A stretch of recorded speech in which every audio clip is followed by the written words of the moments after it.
Қалайсыздар ағайындар, қалдарыңызға қалай денсаулықтарыңыз? Үй іші бала шаға қалай, аман есен ба? Мына жаңа тиктокта бір сұхбат көріп жатырмын, бір жігіт сөйлеп жатыр да, бауырымыз. Біз басқа тілді меңгеруіміз керек, басқа тілді көп жаңағындай қолдана білсек, біраз жерге жетуімізге болады деп айтып жатыр енді. Иә, дұрыс, басқа тілді меңгергеніміз дұрыс. Мынандай бір әңгіме бар ғой.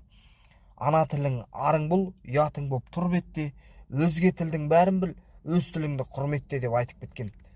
Осы тіл үшін, осы 42 әріптің айналасында Ыбырай Алтынсарин, Ахмет Байтұрсынов аталарымыз біраз шырылдап кетті, бұл өмірден кетті. Осы жастарымызға сіңсін, сіңірсін, қандай біздің осы әріптермен біраз нәрсе істеуге болатын. Кешеде бір жерде байқап жатырмын, қазақ қарагөз қарындастарым басқа тілде сөйлесіп, өзіміздің тілді біліп тұрса да, басқа тілде сөйлескен өздеріне ыңғайлы шығар, бірақ та біздің тілде әлемдік деңгейде сөйлесе алатын тіл негізі. Біз осы тілді әлемдік деңгейге шығаруымыз керек. Қалайда? Неге біз орыстардың тілінде, неге біз ағылшындардың тілінде, неге біз қытайдың тілінде сөйлесуге тырысамыз, басқа біреуді көре қалсақ сөйлесуге тырысамыз. Неге біздің тілде сол басқа ұлттың азаматтары біздің тілде сөйлесуге тырысу керек? Біздің тілге ғашық болу керек. Біздің тілді мықты екенін біле білу керек та.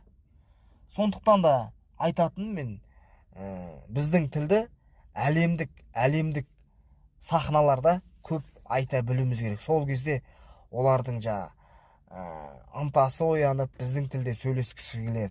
Ал тек қана басқа тілде сөйлесуіміз керек деп миымызға тоқи берсек, ол дұрыс емес. Иә, басқа тілдің айтып жатырмын ғой, өзге тілдің бәрін біл, өз тіліңді құрметте.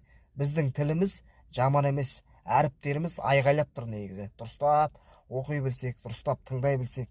Сол үшін мынау әлемдік бокста аренада жүрген Жәнібек Әлімханұлы деген бауырымыз бар, боксшы. Әрдайым қазақ тілінде сөйлеседі. Соның өзі бір мәртебе. Бер жақтағы мынау Мейрамбек Беспаев деген ағамыз бар.